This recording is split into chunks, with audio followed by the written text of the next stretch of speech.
Bonjour à tous, bonjour Martine, Sandra, Denis, Corinne, Solange, Valérie, Elisabeth.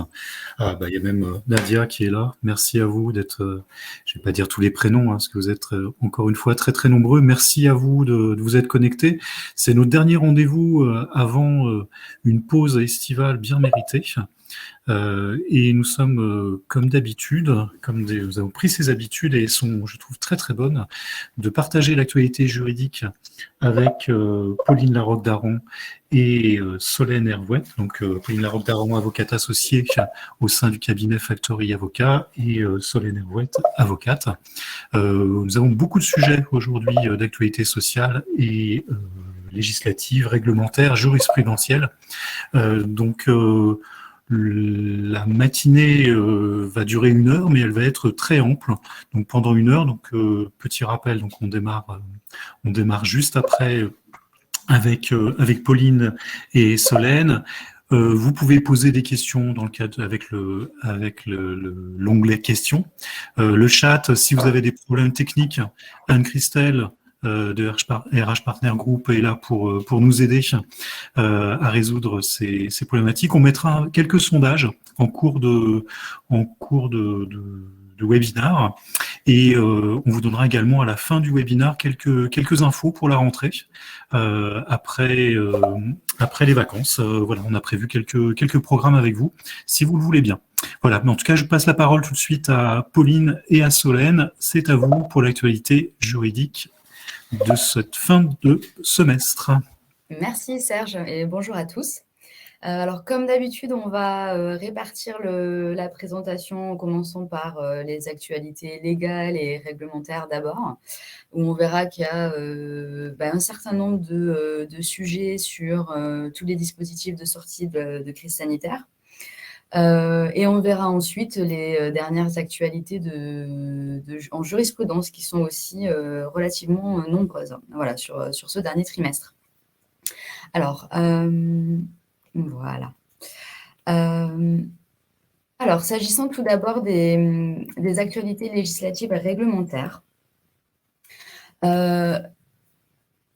alors, il y a effectivement les mesures RH pour la gestion de sortie de crise sanitaire. Avant de les envisager, 2 petites actualités dont on a déjà parlé pour la première lors de notre dernier webinaire, mais je fais un petit rappel pour que ce soit bien compris par tous. Depuis le 1er juillet 2021, il y a eu un allongement du congé de paternité de 11 à 25 jours calendaires. Deuxième actualité, il y a une prolongation du CSP, alors le contrat de sécurisation professionnelle. Rappelez-vous, il avait été créé en 2011 et il était venu remplacer ce qu'on appelait la convention de reclassement personnalisé. Et le contrat de sécurisation professionnelle, c'est ce que l'on propose en fait aux salariés qui sont licenciés pour motif économique dans des entreprises de moins de 1000 salariés. Ce contrat de sécurisation professionnelle, au moment où le dispositif a été mis en place, il était envisagé comme étant un dispositif temporaire, d'accord. Mais il se trouve que dans les faits, eh bien, il est prolongé de manière successive en fait depuis 2011. Donc, il a été prolongé d'abord jusqu'à fin 2015, jusqu'à fin 2018, jusqu'au 30 juin 2021. Et un avenant en fait à la convention Pôle Emploi signé le 28 juin 2021 est venu le prolonger une nouvelle fois jusqu'au 30 décembre 2022. Donc, c'est la 4e prolongation du dispositif. Ce qui signifie qu'à minima jusqu'au décembre 2022, eh bien, toutes les entreprises doivent continuer de proposer le contrat de sécurisation professionnelle à tous les salariés qui sont licenciés pour motif économique, lorsqu'on est dans des entreprises de moins de 1000. Donc voilà pour ces 2 petites actualités rapides. Maintenant, on va vraiment rentrer dans le détail des mesures RH pour la gestion de la sortie de crise sanitaire. En fait, on va voir que globalement, ce sont tous les dispositifs qui avaient été mis en place au moment du premier confinement qui ont été prolongés en fait une nouvelle fois pour permettre la sortie de crise jusqu'au 30 septembre 2021. Donc, parmi ces dispositifs, on avait notamment la possibilité d'imposer des jours de CP ou de RTT aux salariés. Donc là-dessus, rappelez-vous, depuis du coup une ordonnance du mois d'avril 2020, les employeurs sont en capacité en fait d'imposer la prise de congés payés aux salariés à hauteur de 6 jours par an. Ou la prise de RTT à hauteur de 10 jours par an. Quand je dis RTT, je vise effectivement les jours de récupération du temps de travail et les jours, ce qu'on appelle les jours de repos supplémentaires pour les cadres. D'accord ? Donc, ça vise les deux hypothèses.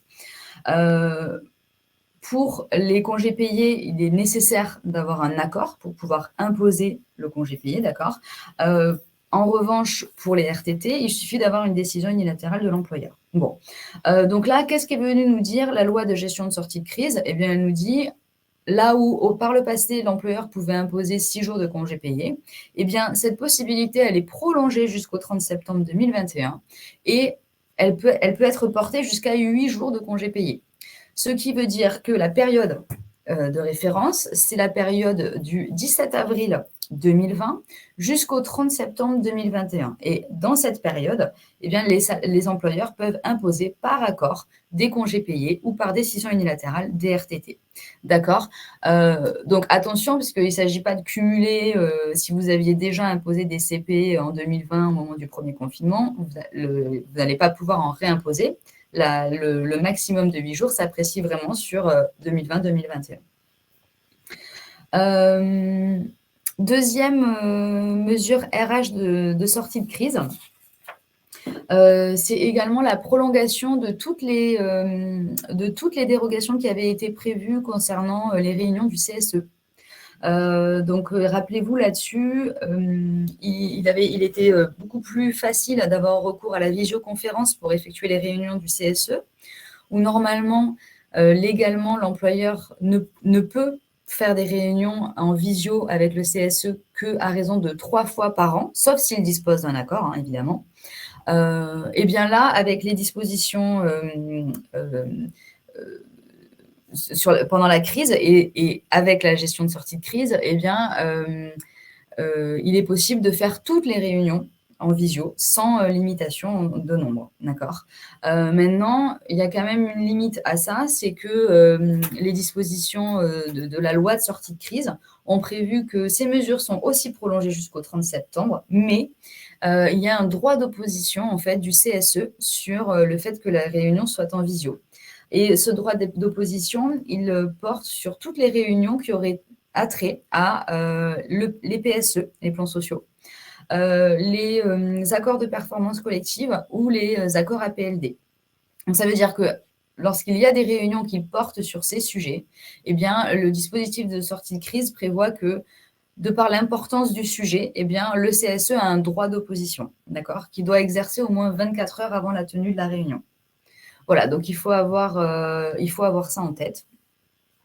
Ensuite, la loi de sortie de crise a aussi prévu de prolonger la possibilité de recourir à la conférence téléphonique pour faire des réunions du CSE. Bon, ce dispositif, il a été assez peu utilisé finalement parce que maintenant tout le monde s'est un petit peu mis à la visioconférence et ça fonctionne plutôt bien. Et c'est vrai que pour des réunions du CSE, c'est quand même beaucoup plus approprié.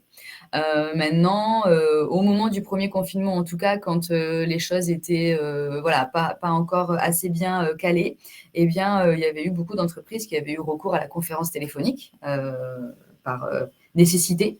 Et donc, il est également possible de prolonger, d'avoir de nouveaux recours à ce dispositif jusqu'au 30 septembre.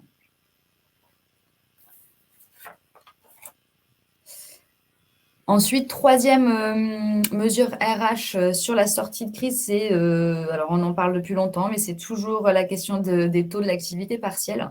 Sauf que maintenant, ça y est, eh bien les taux pour le cas général, c'est-à-dire que les entreprises qui sont hors secteur protégé, ont subi une baisse significative. Donc, c'est-à-dire que maintenant, eh bien, les entreprises du secteur de droit commun perçoivent des allocations à hauteur de 36% pour les salariés qui sont en activité partielle. Et les salariés, eux, perçoivent une indemnité à hauteur de 60% de leur rémunération brute. D'accord ? Donc, c'est depuis le 1er juillet que eh bien, les entreprises devraient maintenant recourir à la PLD si elles veulent pouvoir bénéficier d'une allocation qui soit plus importante.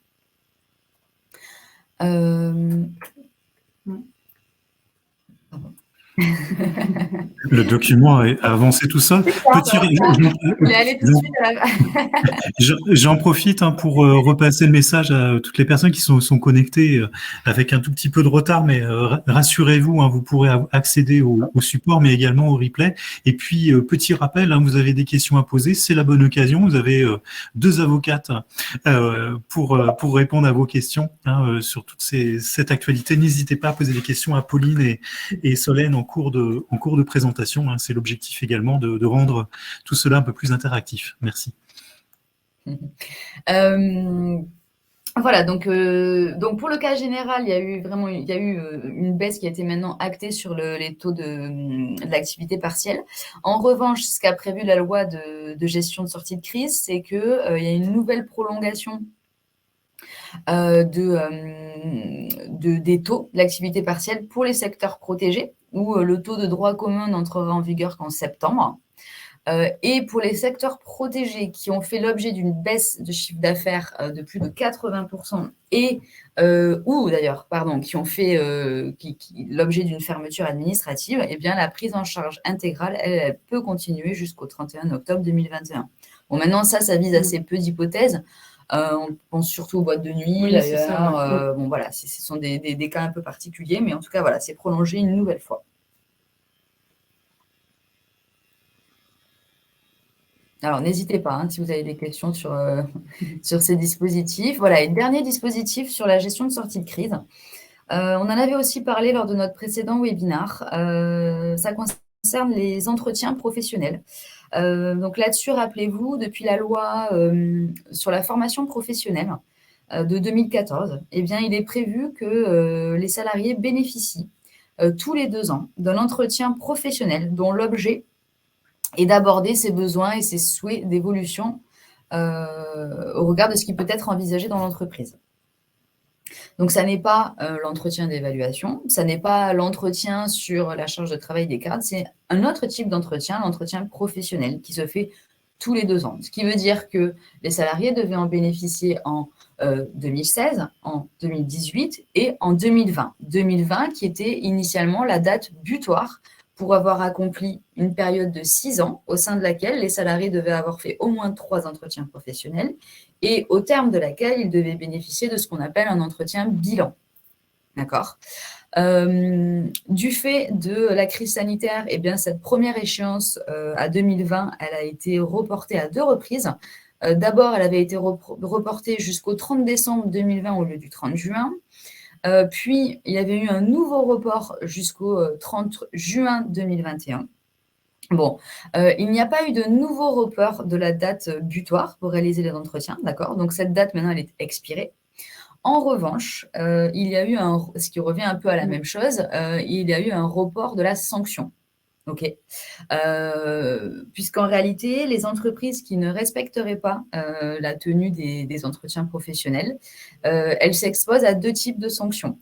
Première sanction, c'est l'abondement du CPF, du compte personnel de formation.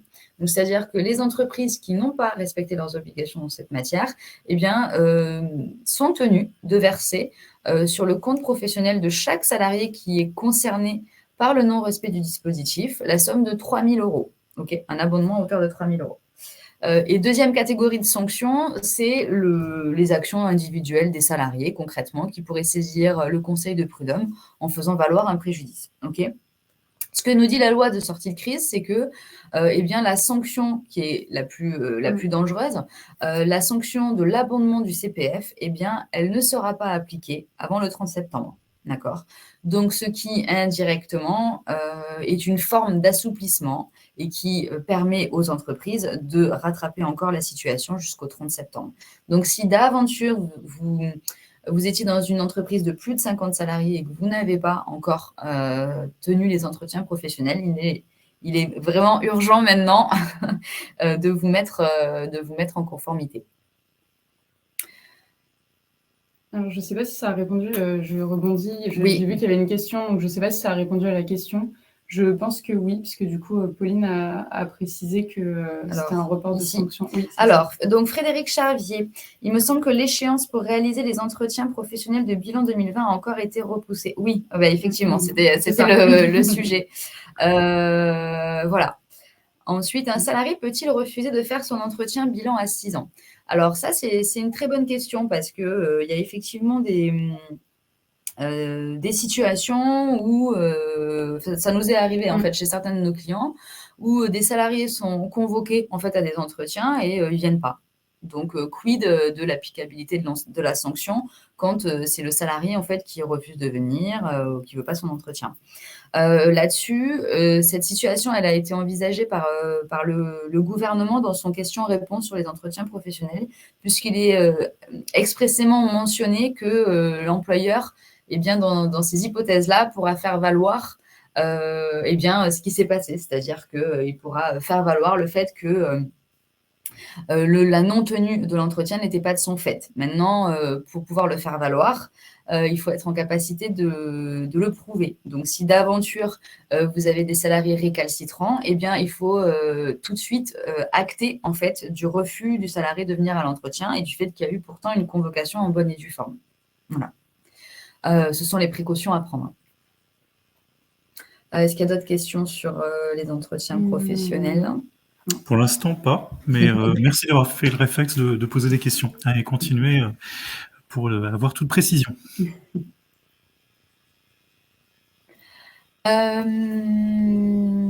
Ensuite, donc sur l'index égalité homme-femme, alors là, il y a eu 2 petites modifications. En fait, à compter du 1er mars 2022, toutes les entreprises d'au moins 50 salariés, elles devront publier annuellement le score en fait de l'index égalité professionnelle, mais également les résultats obtenus au niveau de chaque indicateur. Jusqu'à présent, en fait, c'était seulement la note globale qu'il fallait publier sur le site internet. Il va falloir aussi le publier de manière visible et lisible sur le site internet de l'entreprise. Ensuite, il y a des dispositions temporaires qui ont été prévues, c'est-à-dire que pour les entreprises de plus de 250 salariés, cette obligation en fait de publier sur le site internet, elle est applicable depuis le 1er mai dernier. D'accord ? Et les résultats obtenus pour chaque indicateur, eux, ils doivent aussi être publiés sur le site internet, mais depuis le 1er juin dernier. Donc, si ça n'a pas encore été fait et que vous êtes dans une entreprise de plus de 250 salariés, là aussi, il faut vous mettre en conformité. Et autre actualité sur l'index, sur l'égalité homme-femme au sens large, il y a une proposition de loi en fait qui a été, qui vise à accélérer en fait l'égalité économique et professionnelle entre les femmes et les hommes, qui a été adoptée par l'Assemblée nationale au mois de mai dernier et qui crée une nouvelle obligation pour les entreprises d'au moins 1000 salariés. Bon, donc ça concerne que ces entreprises-là et de publier en fait chaque année les écarts éventuels de représentation entre les hommes et les femmes parmi les cadres dirigeants de l'entreprise et les cadres membres des instances dirigeantes. Donc, c'est encore une nouvelle obligation de publication, mais uniquement pour les entreprises d'au moins 1000 salariés.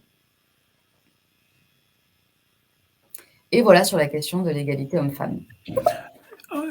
Pauline et Solène, on va faire une toute petite pause parce qu'on revient sur l'entretien professionnel. Voilà, c'est le cheminement en fait des questions qui arrivent un tout petit peu avec retard. Et une question par rapport à entretien professionnel et arrêt maladie. Qu'est-ce qui se passe dans ce cas-là? Si je suis en arrêt maladie, est-ce que mon entretien professionnel doit être décalé? Comment ça se passe? Alors ça n'est effectivement pas prévu par les dispositions ni légales ni réglementaires. Maintenant, c'est vrai qu'en pratique, si on a un salarié qui est en arrêt maladie, si on parle d'un arrêt maladie de courte durée, il suffira simplement de décaler légèrement la périodicité de l'entretien. Si on parle d'un arrêt maladie longue durée, soit on décide de convoquer malgré tout le salarié à un entretien professionnel, ce qui n'est pas incompatible avec sa situation d'arrêt maladie. Maintenant, c'est vrai que ce n'est pas ce que nous, on recommande. Dans ces cas-là, eh bien, on considère qu'on attendra tout simplement le retour du salarié de son arrêt maladie dans l'entreprise pour pouvoir le convoquer. Et si d'aventure, au moment d'un contrôle en fait, de l'administration, eh bien, on est interrogé sur le respect de l'obligation vis-à-vis de ce salarié-là, eh bien, il suffira d'expliquer la situation, en fait, et d'expliquer qu'il était en arrêt maladie de longue durée, ce qui a expliqué le report de son entretien. Merci, merci. On peut passer à la partie suivante et on reviendra peut-être à l'index égalité s'il y a une question qui arrive en cours de route. On s'adapte. Voilà. Alors, autre évolution un peu plus liée du coup au Covid, encore une fois, donc c'est l'évolution du protocole sanitaire entreprise. Donc, initialement, c'était le protocole de déconfinement et en fait, il fait l'objet de mises à jour régulières pour en fait s'adapter à la situation sanitaire en France qui évolue plutôt positivement ces derniers temps.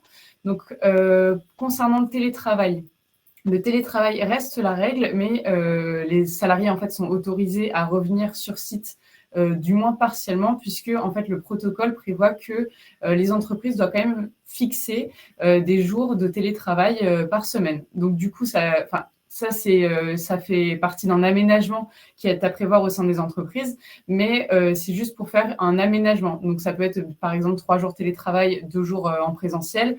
Le tout, en fait, est juste d'encadrer comment va se dérouler le retour progressif sur site des salariés.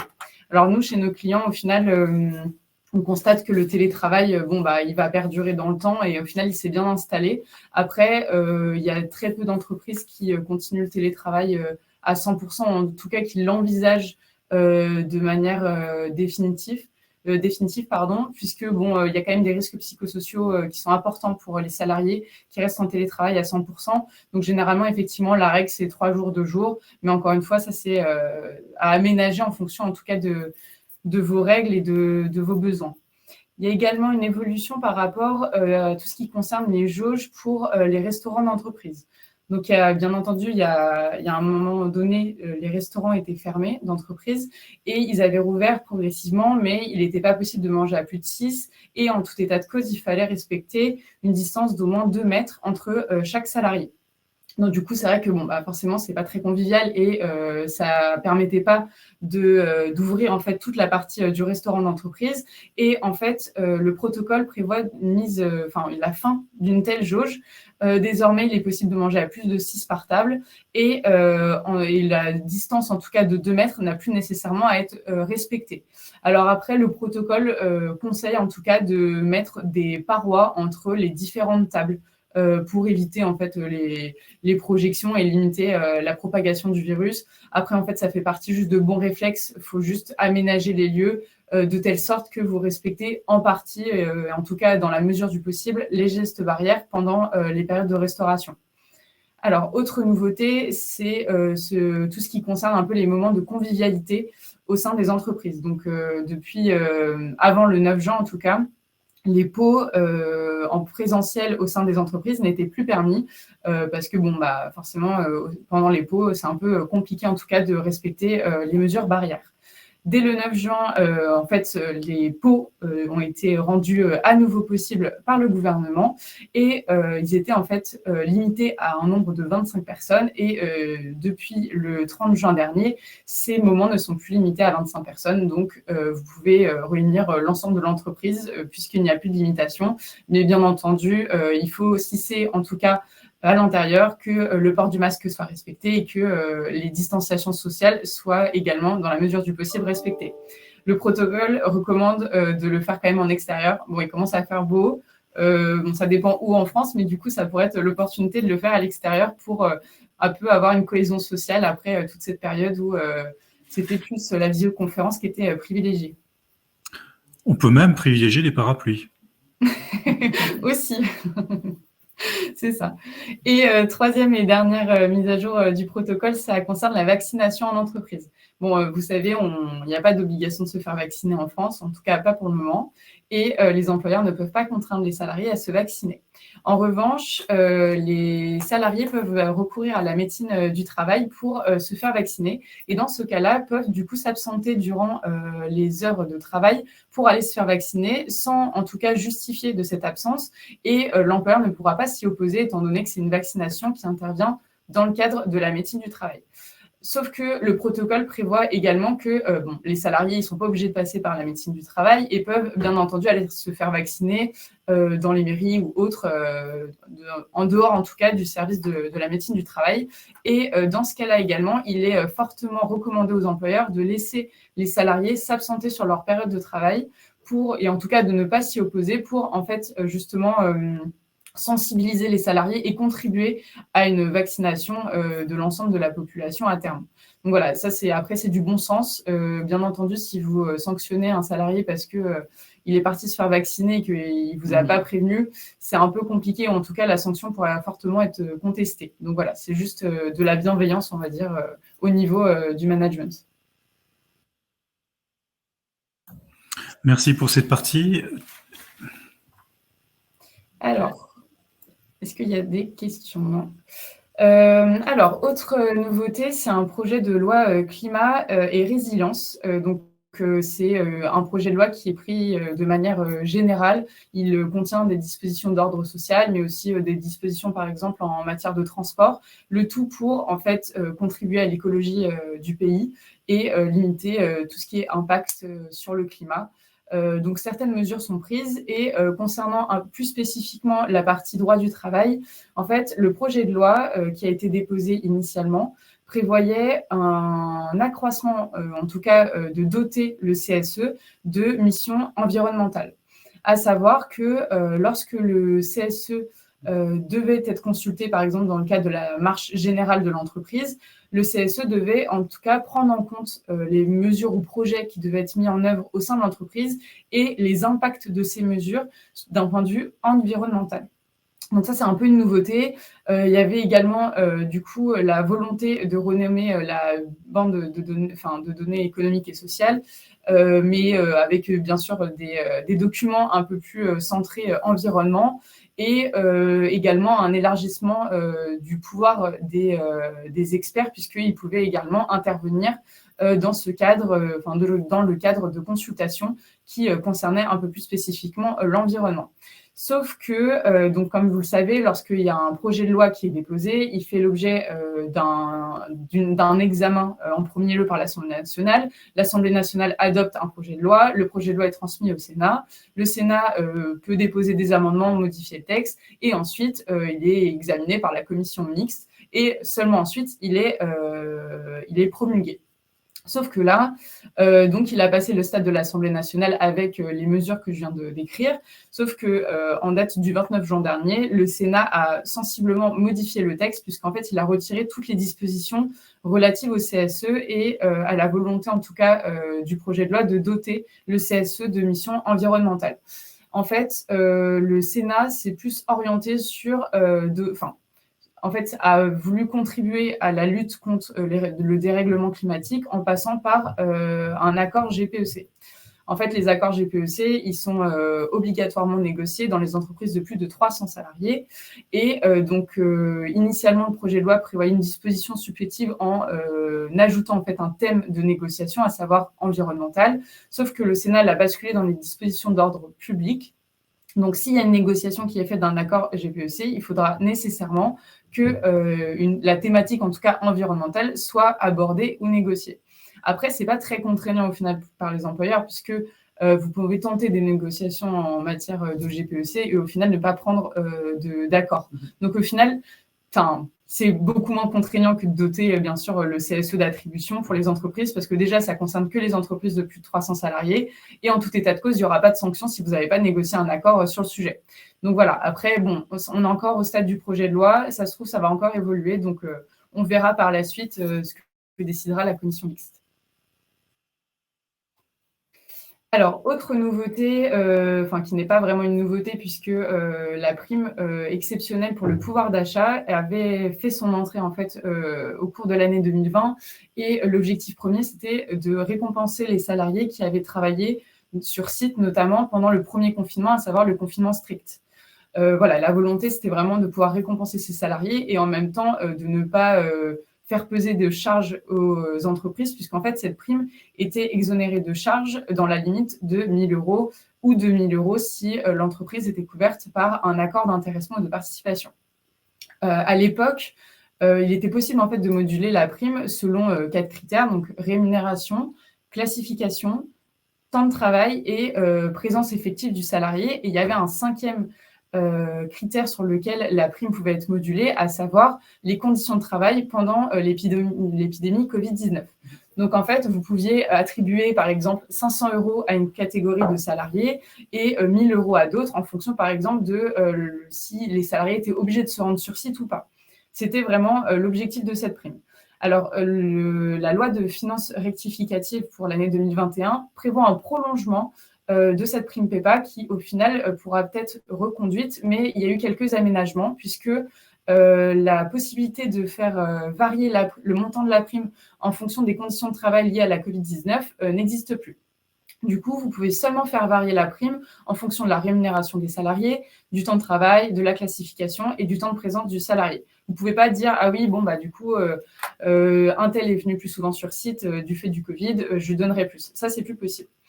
Autre nouveauté, donc du coup, on reste toujours sur une exonération de charges dans la limite de 1 000 €, 2 000 € si accord de participation ou d'intéressement, mais il y a une autre possibilité pour l'exonération dans la limite de 2 000 €, à savoir si vous avez en fait engagé des négociations pour favoriser les travailleurs de la seconde ligne.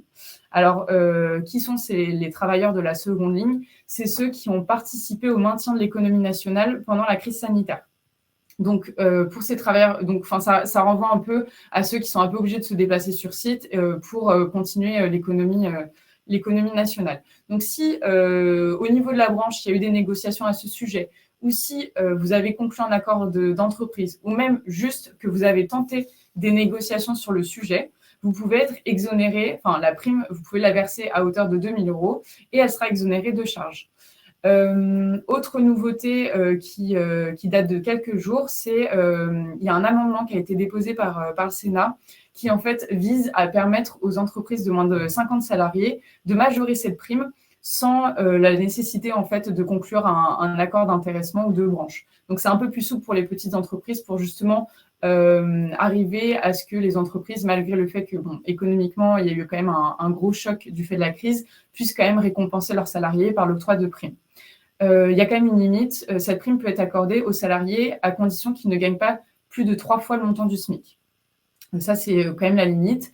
Et il y a aussi une limite temporelle puisque en fait, la prime peut être versée à compter du 1er juin 2021 et jusqu'au 31 mars 2022. Donc ça, c'est la périodicité pendant laquelle vous pouvez verser une telle prime. Donc, rien d'urgent, vous n'êtes pas obligé de le faire si, là, en tout cas, là maintenant, vous pouvez prendre votre temps et décider ou pas s'il est opportun de verser une telle prime. Après, la loi de finances rectificative n'est pas encore publiée, donc il faudra attendre de voir s'il y a également, déjà si l'amendement du Sénat est adopté ou pas pour les entreprises de moins de 50. Et voilà, donc on a terminé sur cette première partie. Merci pour cette première partie et je crois que l'actualité jurisprudentielle est très très importante et très riche. Et pourtant, on a essayé de sélectionner sur le dernier trimestre vraiment les actualités qui nous ont le plus marqué, mais c'est vrai qu'il y en a quand même pas mal. Alors, il y a une première décision qui concerne le port de signes religieux. On l'a sélectionnée celle-ci parce qu'il y en a eu beaucoup des décisions sur cette question sur ces dernières années. Donc, ça nous permet à chaque fois quand même de revenir un peu sur le sujet. Cette décision, elle est intéressante parce qu'elle concernait les boutiques, vous savez, de vêtements Camailleux, où c'était une vendeuse, en fait, qui était partie en congé maternité, puis en congé parental, en fait, et à son retour de congé, elle portait le foulard qui dissimulait ses cheveux, ses oreilles et son cou, quoi. Voilà. Foulard qu'elle n'avait pas avant son congé. Et donc, il lui a été demandé de le retirer, ce qu'elle a refusé de faire. Et donc, elle a été licenciée pour… alors, le motif, c'était la cause réelle et sérieuse. D'accord. Mais c'était un licenciement pour faute. mais qui a été considérée comme étant une faute simple et non pas une faute grave dans le cas particulier. Et là-dessus, eh bien, la Cour de cassation, elle a considéré que eh bien, le licenciement n'était pas justifié et qu'au contraire, eh bien, l'interdiction de porter le foulard eh bien, avait caractérisé une discrimination dans ce cas particulier. Notamment puisque le règlement intérieur de l'entreprise ne prévoyait rien en fait sur la question du port de signes religieux et plus spécifiquement, il ne prévoyait pas en fait d'obligation de neutralité. Donc en fait, la règle en entreprise, c'est que l'employeur, il peut apporter des restrictions à certaines libertés comme ça fondamentales, mais il ne le peut que si eh bien, ces restrictions sont proportionnées et sont justifiées. Et pour qu'elles soient proportionnées et justifiées, généralement, elles sont incluses en fait dans le règlement intérieur qui, lui, de toute façon, doit remplir ces critères-là. Et c'est pour cette raison que nous, on recommande en fait à tous nos clients, lorsque c'est nécessaire au regard de l'activité de l'entreprise, d'inclure en fait au sein du règlement intérieur une obligation de neutralité et en la justifiant évidemment, puisqu'il faut expliquer pourquoi il y a une contrainte de neutralité dans l'entreprise. Et c'est ce qui a porté préjudice à la société Camaïeu dans ce cas présent, puisque le règlement intérieur ne prévoyait rien. Et donc l'interdiction et qui a été faite à 7 salariés de porter le foulard, eh bien, a été considérée comme étant infondée et injustifiée, et donc discriminatoire. Voilà.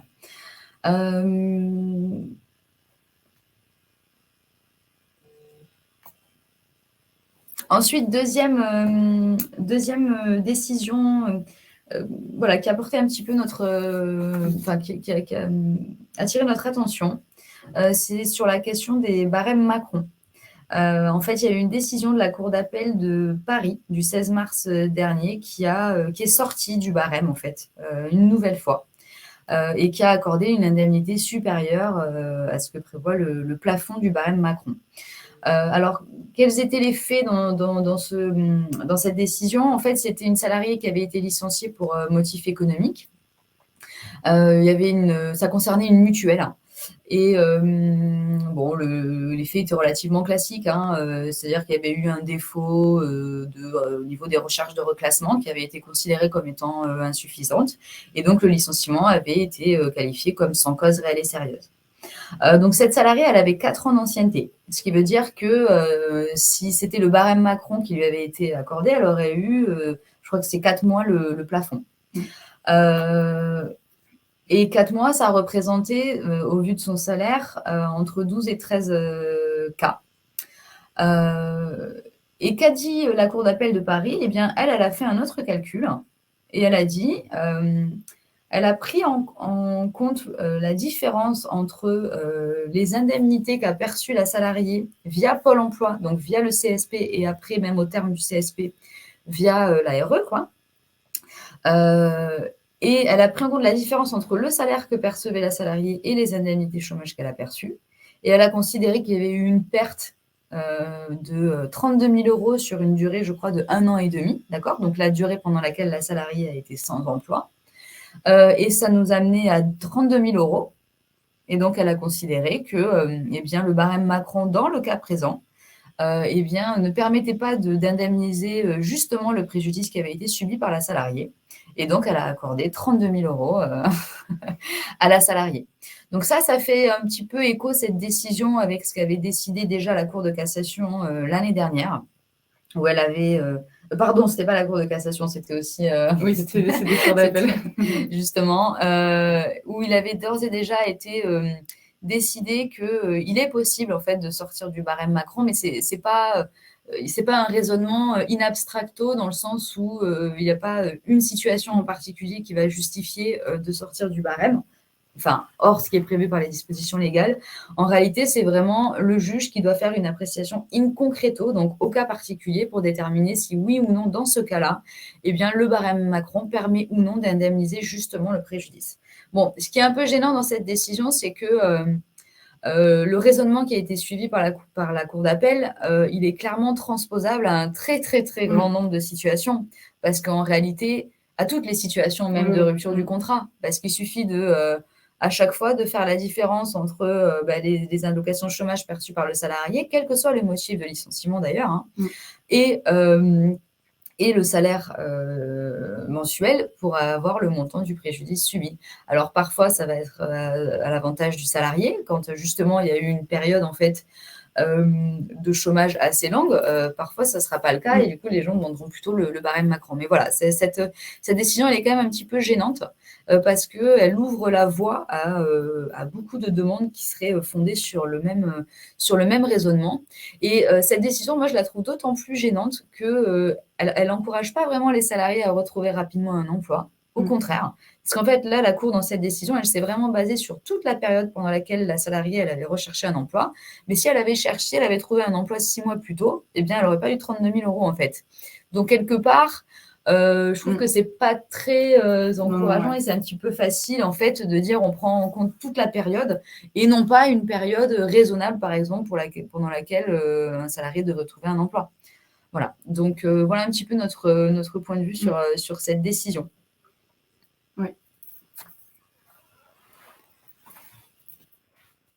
Alors, autre jurisprudence, du coup, c'est sur l'anonymisation de documents. Alors, en fait, dans les faits de l'arrêt, c'est une salariée qui s'estimait victime de discrimination.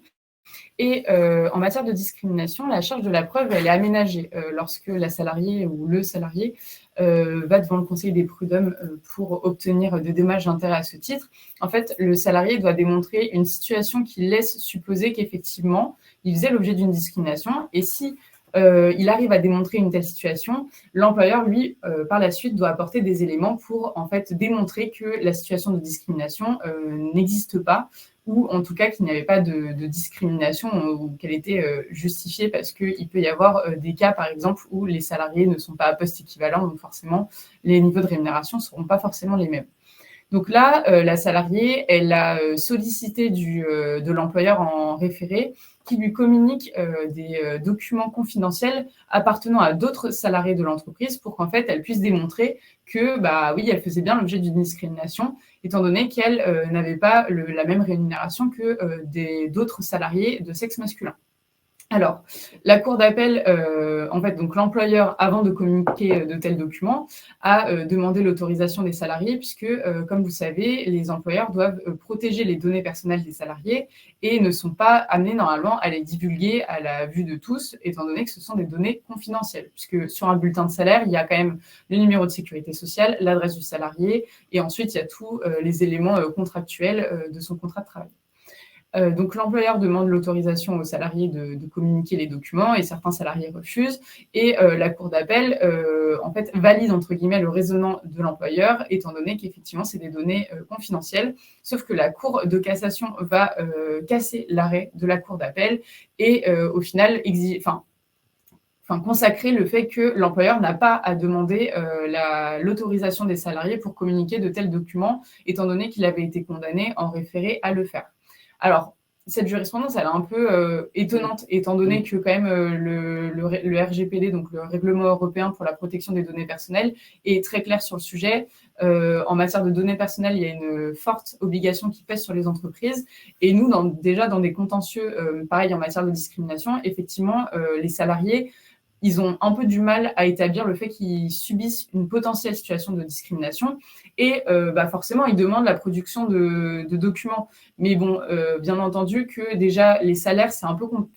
à salaire, à poste égal, ça arrive qu'il y ait des différences de salaire parce qu'il y a des salariés qui négocient les salaires à leur arrivée au sein des entreprises et donc, à terme, ils ne gagnent pas exactement la même chose. Et donc, en fait, forcément, si on produit des documents pour les salariés, c'est beaucoup plus aisé pour eux d'établir une discrimination et les conseillers prud'hommes n'iront pas chercher bien loin.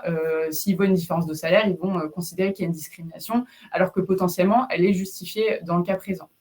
Alors nous, bien entendu, du coup, on s'oppose à ces demandes justement sur le motif que, en fait, c'est des données confidentielles et on ne peut pas donner des données confidentielles d'autres salariés à une salariée au motif qu'elle a fait une action devant le Conseil des prud'hommes. On a eu beaucoup de fois avec gain de cause, donc on espère que cette jurisprudence ne viendra pas remettre en cause, en tout cas, le raisonnement des conseillers prud'hommes, puisque ça vient quand même faciliter grandement la charge de la preuve pour les salariés en matière de discrimination. Alors, autre jurisprudence, nous, on en a beaucoup, enfin, les jurisprudences rendues en matière de harcèlement moral ou sexuel, et pareil pour les discriminations, c'est un peu le sujet phare de l'année, fin d'année 2020 et début d'année 2021. Il y a beaucoup de cas qui ont été dénoncés au sein des entreprises et beaucoup de jurisprudences de la Cour de cassation sont venues un peu préciser les contours du harcèlement, que ça soit en matière d'enquête ou de preuve. Donc, c'est un peu plus précis à l'heure actuelle. Et donc, la décision dans laquelle qu'on aborde, excusez-moi, c'est au sujet en fait des enquêtes qui sont réalisées lorsqu'il y a une dénonciation de faits de harcèlement. En fait, rapidement, lorsqu'il y a une dénonciation de harcèlement moral de la part d'un salarié, l'employeur, en vertu de son obligation de sécurité, est tenu de prendre des mesures pour pas forcément sanctionner, puisque en fait, on ne peut pas se baser sur la seule dénonciation d'un salarié, mais en tout cas prendre des mesures pour faire la lumière sur la véracité ou non des accusations portées par le salarié. Donc, généralement, nous, ce qui se fait beaucoup et ce qu'on recommande à nos clients, c'est d'organiser des enquêtes internes. Donc, elles sont réalisées par généralement une commission mixte, à savoir des élus membres du CSE et, par exemple, des membres des ressources humaines qui vont interroger en fait un panel de salariés pour obtenir un peu plus de précision et voir si en fait il y a des gens qui ont constaté ou non cette situation de harcèlement moral. Et au final, ces enquêtes, ce n'est pas des entretiens des entretiens préalables. Les salariés, on les convoque sans les prévenir généralement, parce que bon, s'il y a vraiment une situation de harcèlement moral, il peut y avoir des pressions psychologiques qui sont faites sur les salariés. Et donc, ils sont prévenus généralement au dernier moment et ils sont interrogés. Mais bon, voilà, c'est anonyme, c'est strictement confidentiel ce qui est dit lors de cette enquête. Et là, dans le cadre du contentieux, l'employeur, pour démontrer qu'au final, il n'y avait pas eu de harcèlement, il a produit en fait les comptes rendus d'enquête et les procès-verbaux d'audition des salariés. Sauf que donc, le salarié a déclaré que c'était un moyen de preuve illicite parce que, en fait, on n'avait pas averti les salariés lors de l'enquête qu'on pouvait être amené à produire ces éléments en justice, sauf que la Cour de cassation est venue en fait invalider en tout cas les arguments du salarié, puisque en fait c'est pas un mode de preuve illicite de ne pas prévenir le salarié du fait que ça sera potentiellement produit en justice, parce qu'en fait le but c'est pas le but en fait. On va pas, c'est pas une méthode de contrôle et puis c'est pas des éléments confidentiels. C'est juste des déclarations sur une situation à date. Donc il y a pas trop cette exigence de, il faut prévenir en amont le salarié. Et c'est plutôt une bonne nouvelle parce que sinon c'est un peu compliqué après de faire des enquêtes contradictoires s'il y a tout un tas de règles et c'est strictement encadré pour la production des éléments. Donc voilà, c'était un peu la nouveauté. Une question, et si le harcèlement vient du DRH? Oui, alors en fait, quand je dis commission mixte, bien entendu, c'est à aménager en fait. Enfin, ça dépend vraiment des cas. Alors, si le harcèlement vient du DRH, vous pouvez, par exemple, prévenir, bon, déjà, le salarié, s'il fait l'objet d'un harcèlement, il peut écrire à une autre personne que le DRH. Il y a déjà… représentant de l'employeur. Oui, c'est ça. Il y a plein d'hypothèses. Il y a l'inspection de travail, il y a aussi le directeur général. Enfin, il y a tout un champ de possibilités pour dénoncer une situation.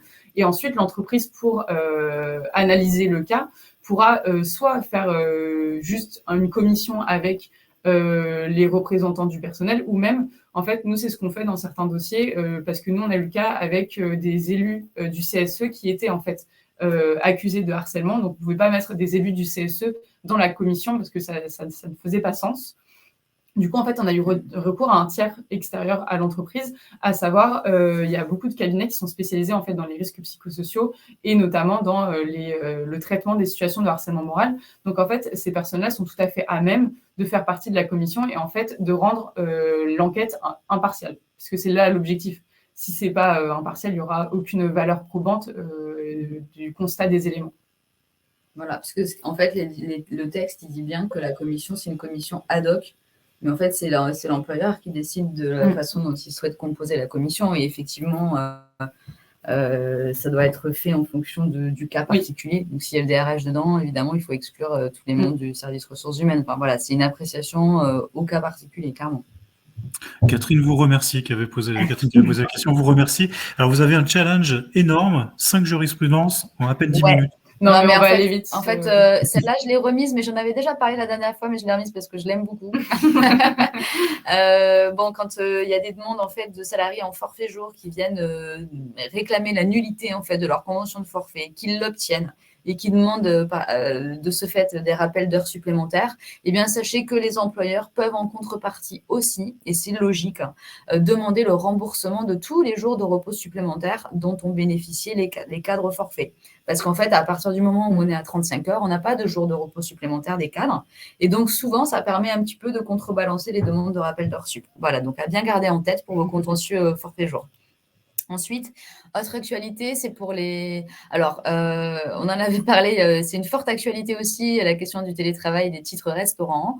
En fait, il y avait eu une précédente décision en fait, du tribunal judiciaire de Nanterre le 10 mars dernier qui avait fait beaucoup de bruit parce qu'elle allait à l'encontre en fait, de la position de l'URSSAF et du ministère du Travail sur le sujet qui, eux, préconisent en fait d'accorder aux télétravailleurs des titres restaurants, considérant qu'ils ont des conditions de travail équivalentes en fait aux salariés qui sont sur place.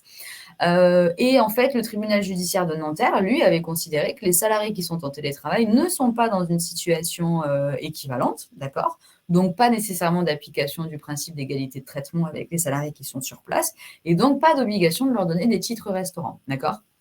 Et eh bien, 15 jours après, le tribunal judiciaire de Paris, pour le coup, a pris une décision dans le sens contraire, puisque eux considèrent que, enfin, le tribunal considère que les salariés en télétravail doivent en bénéficier, puisqu'ils ne peuvent pas être considérés concrètement comme étant dans une situation différente. Bon, voilà. Donc, à suivre, en tout cas, vigilance là-dessus. La préco, quand même, vis-à-vis des employeurs, c'est plutôt d'accorder pour le moment des titres restaurants. Ensuite, il nous en reste 3. Alors, c'est un cas un peu anecdotique, enfin, ça n'a pas un grand apport, mais c'est juste pour poser un peu le décor. En fait, c'est un salarié qui a été rétrogradé pour motif disciplinaire.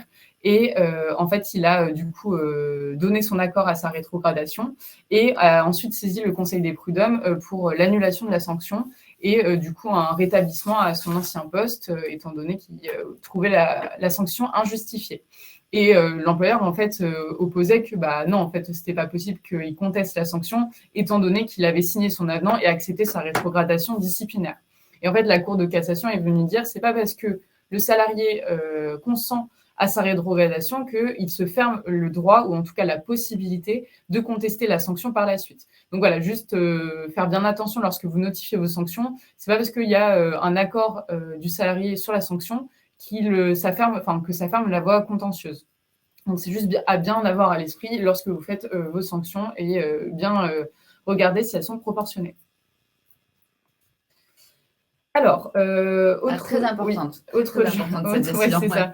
Alors, en matière de rémunération variable, lorsque les salariés ont des objectifs, donc l'employeur peut soit les fixer unilatéralement, soit les fixer en accord avec le salarié. Généralement, les clauses dans les contrats de travail prévoient une fixation unilatérale parce que c'est beaucoup plus souple pour l'employeur qui peut un peu décider, en fonction en tout cas de l'économie de l'entreprise ou du contexte interne, de faire fluctuer les objectifs. Alors, il y a quand même 2 limites à ça puisque il faut que les objectifs déjà soient réalistes et réalisables. Et si vous mettez bien entendu des objectifs que le salarié ne pourra pas atteindre et que du coup il ne pourra jamais avoir le versement de sa prime, bien entendu, vous pourrez être condamné et en fait, la condamnation est assez lourde parce que du coup, le salarié pourra percevoir 100% de sa prime. Donc, on parle souvent les salariés qui ont des rémunérations variables, généralement, c'est des cadres et ça peut être des cadres extrêmement bien rémunérés et les rémunérations variables peuvent être très conséquentes. Donc, voilà, c'est la conséquence pécuniaire est non négligeable. Et du coup, autre limite, il faut que les objectifs soient communiqués en début d'exercice en fonction de la périodicité de la prime. Donc là, dans le cas présent, il y avait une périodicité de prime qui était annexée sur des objectifs pour l'exercice courant de avril 2011 à mars 2012. Et en fait, l'employeur, il a communiqué aux salariés ses objectifs pour cette période-là le 31 août 2011. Donc, ça faisait déjà quelques mois que la période avait commencé. Et au final, cet arrêt est venu du coup réaffirmer en fait tous ces principes, à savoir que si vous ne communiquez pas en début d'exercice ces objectifs, en fait, vos objectifs, le salarié, il aura le droit à 100% de sa rémunération, quoi qu'il arrive, et indépendamment de l'atteinte ou non de ces objectifs. Donc voilà, il n'y a pas c'est pas un revirement de jurisprudence, c'est juste une réaffirmation du principe qui est très important, parce que nous, on a énormément de contentieux sur le sujet, où on se retrouve quand même très embêtés, et là, pour le coup, les conseillers prud'homaux, ils vont pas chercher bien loin. Il n'y a pas de communication au début d'exercice, c'est fini, ou les objectifs ne sont pas réalisables, c'est 100% de la prime. Mmh. Alors, il y a quelques décisions de jurisprudence qui ont toléré sur une période annuelle que les objectifs soient communiqués au cours du premier trimestre. D'accord, c'est quelques décisions de cour d'appel, mais c'est une tolérance, voilà, c'est assez rare, en tout cas, qui n'a pas été confirmée par la Cour de cassation pour le coup. Voilà, l'idée, c'était vraiment de réaffirmer ce point-là parce qu'effectivement, on est très régulièrement interrogé sur ce sujet et on constate que voilà, c'est assez peu appliqué en pratique et c'est toujours un problème sur nos contentieux. Et dernière décision. Sur le thème de l'inaptitude, des licenciements pour inaptitude.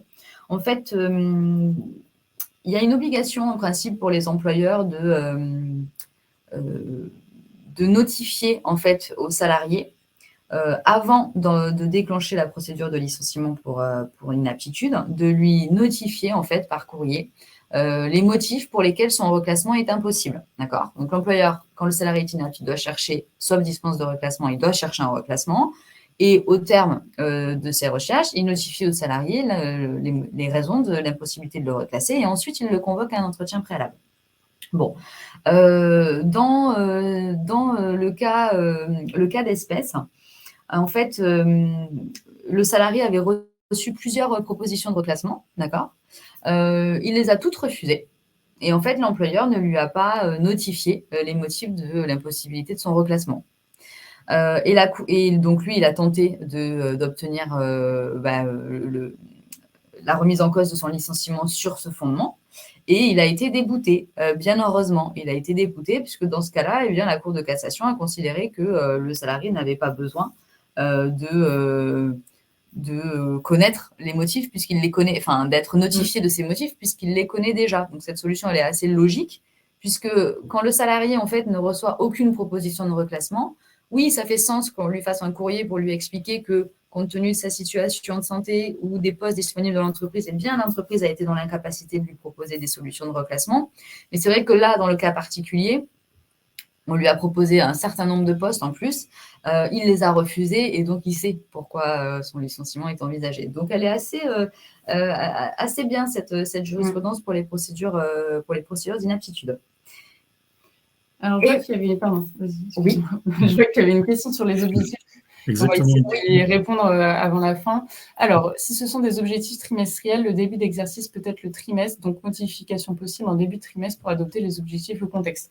Oui, mais en fait, c'est ça en fait. Il faut que ça soit au début de la période. Donc, comme disait Pauline, bon là, c'était un objectif pour des primes, enfin des périodicités annuelles. Mais lorsque vous êtes sur du trimestriel, il faut adapter. Bon, si c'est un jour ou deux après le début du trimestre, bon, il n'y a pas de grande incidence étant donné qu'au final, c'est seulement 2 jours et ça ne va pas impacter le reste des objectifs. Mais forcément, si vous le communiquez au bout du premier mois, le salarié lui reste 2 mois pour atteindre ses objectifs alors qu'il n'en avait pas connaissance. Donc forcément, c'est un peu, ça sera en tout cas jugé disproportionné en termes de délai si jamais il y a un contentieux. Nous, notre préconisation en tout cas sur la question de la rémunération variable, c'est vraiment de communiquer avant le début de la période de référence. Donc ça veut dire décembre pour une période d'année civile et avant le début du trimestre, le mois précédent en fait, pour des objectifs trimestriels. Merci beaucoup pour les précisions, enfin la clarté de tout ce que vous présentez. Le support, parce que beaucoup de personnes nous ont demandé le support, il est déjà accessible. Anne-Christelle vous a mis le lien sur notre drive Google. En tout cas, merci beaucoup pour ce webinaire, le dernier pour ce semestre. Et puis, on a posé des questions, il y a eu des sondages, les réponses ont été données également par Anne-Christelle à différents moments. La question aussi, je vous la pose à vous, peut-être Pauline et Solène. Qu'est-ce que vous faites pour les vacances ? On va en profiter pour se reposer au soleil si possible. Voilà. Moi, je vais même peut-être aller dans un pays étranger. D'accord. Donc on va se retrouver à la rentrée. Voilà, on va concocté quelques sujets. On espère, et merci beaucoup pour tous les participants qui sont connectés de province également, en dehors de Paris, puisque nous, on est à Paris et ça fait toujours plaisir. On va aussi prévoir des événements à partir de septembre qui seront sur Paris, mais on va continuer ce lien. Pour information, on a démarré à 30, on a fini à 37 participants. Donc, c'est la première fois que je vois un webinaire où il n'y a pas des personnes qui se déconnectent, mais au contraire qui se connectent. Donc, le bouche à oreille fonctionne en cours de webinaire. Ça a été très, très complet. En tout cas, c'est toujours un plaisir, Pauline et Solène, de vous accueillir et de pouvoir partager toutes ces actualités juridiques. Merci à tous. Oui, merci Serge. Merci et passez un très, très bel été. Merci, vous aussi. Et pensez à déconnecter. À bientôt. Au revoir. RH Partners, pour un lien durable avec vous.